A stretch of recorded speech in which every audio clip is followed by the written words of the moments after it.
we're going to jump into our second question, which some of you touched on a little bit with your responses to question 1, but we'll chat a little bit more about how can you use student input, voice, to help plan and implement your intramural program. And since I left you for almost last time, Nathalie, we'll start with you. Sounds great. Thank you. So one of the things that at our school, I'm one of the advisors for the Wellness Club.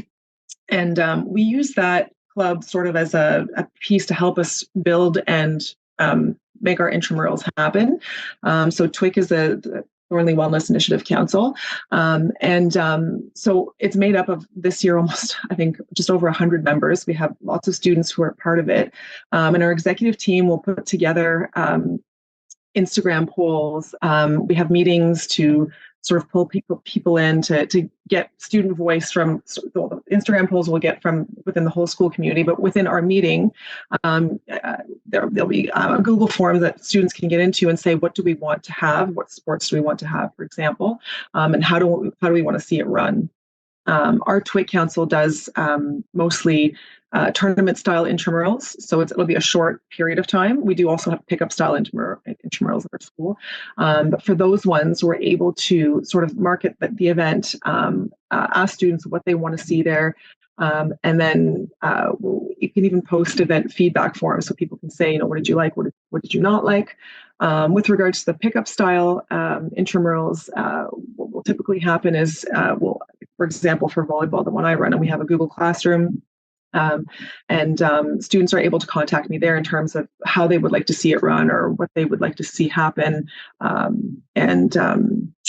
think that was it. There was, and there's an email portion as well where they're able to get in touch with regards to that.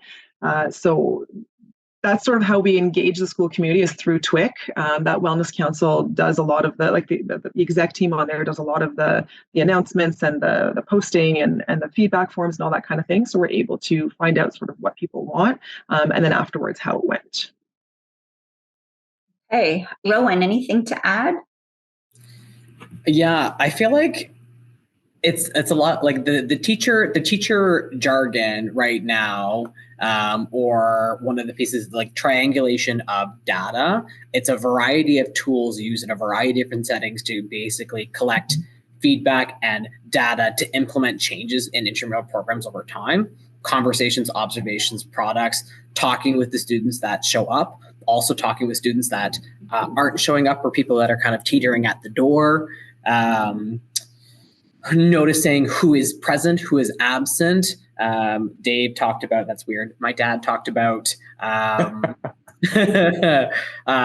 just having different abilities in the gym. It's a sign that it serves very much one type of students. If you see a lot of the students that are already represented in your inter-school athletics, in your intramural programs, if you have the same types of students in there, then there are gaps. What are we missing? And then social media being a really cool tool. There's a lot of Instagram used within our school.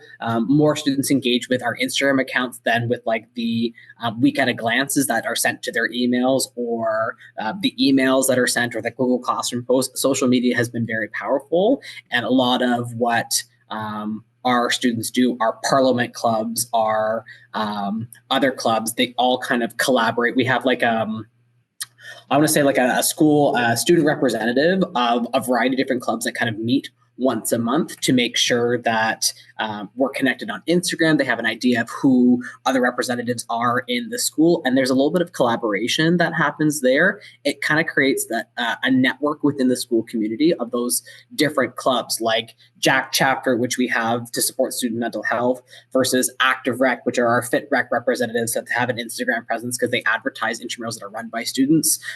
Your SAA, your Student Athletic Association, your Parliament group, your we have a robotics team. All of those people are in there and being able to collaborate once a month, facilitated by admin and at least a teacher in there. It kind of helps people figure out what is happening within the school, and that communication of what's happening. There's often communication breakdowns that happen within school systems or within schools, at least in my experience, like you miss an email, you miss a post somewhere, and there are breakdowns. But the more people are talking and the more people kind of reshare that message in the right platform that's accessible for students, I find the more successful our programs are.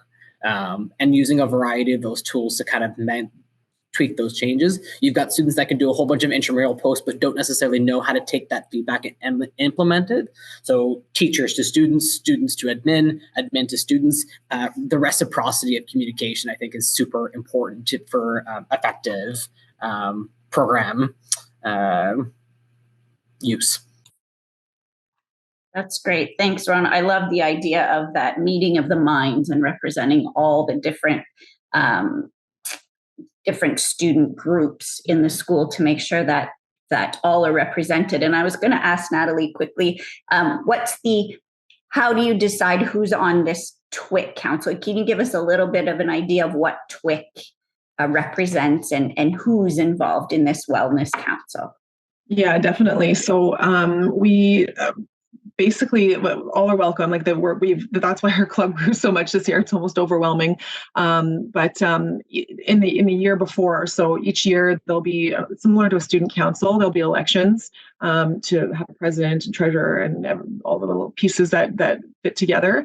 We have a logistics team, a social media team, an announcements team, all part of the executive. So there'll be a lead person for those.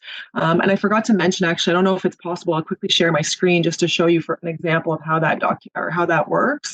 Let me see if I can get this up so I can show it to you.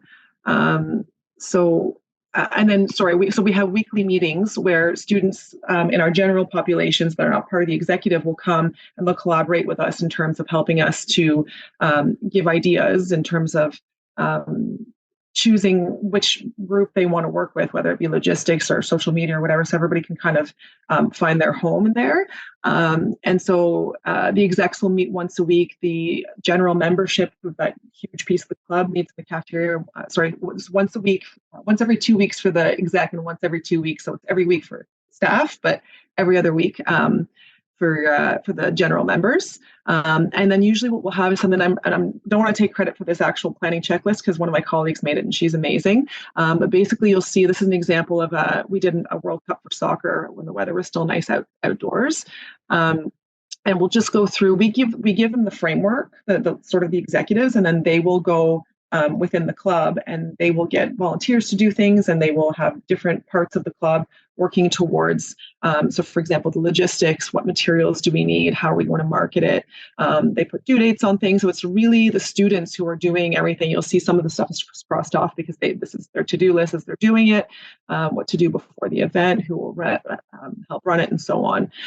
So throughout the year, we still do accept new members. So we still have members that are joining now in November. And then everything sort of leads up to the end in April, May, where we have a wellness fair. And pretty much every different division is involved in that big event.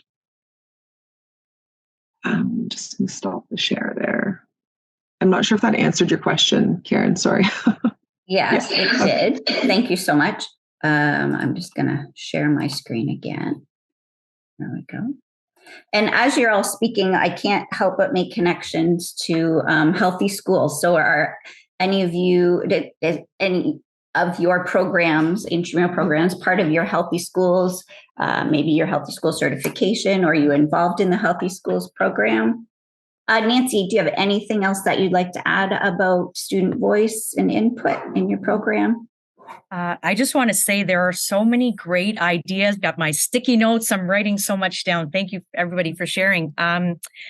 We do many surveys throughout the year. Sometimes they're formal, where it's a Google form. We've used the Ophea intramural planning survey questions to help guide us in what questions to ask. Sometimes it's informal surveys that we just kind of ask students throughout the hallway or at lunchtime, or we see them at recess time, just kind of get their input that way. The surveys have really guided us in terms of what activities are being played week after week. and in what style do we want it to be competitive, or does half the group want a competitive version of this game and half are doing recreational? So it helps get student voice there. In terms of when to host or when to have the intramurals. Right now, we had a big group of students that were able to show up on Thursdays after school. So we've gone with that right now. We're trying to increase supervision, get some educators on board to help out with some other times to supervise students throughout the lunch periods or before school. And also just one other thing is with student voice, it helps us in terms of what equipment we want to purchase. We're always trying to find different grants to explore, and we always get student voice in terms of what different activities and sports have they not tried that perhaps we could explore purchasing some equipment and trying out some new equipment. So that's what I wanted to add there.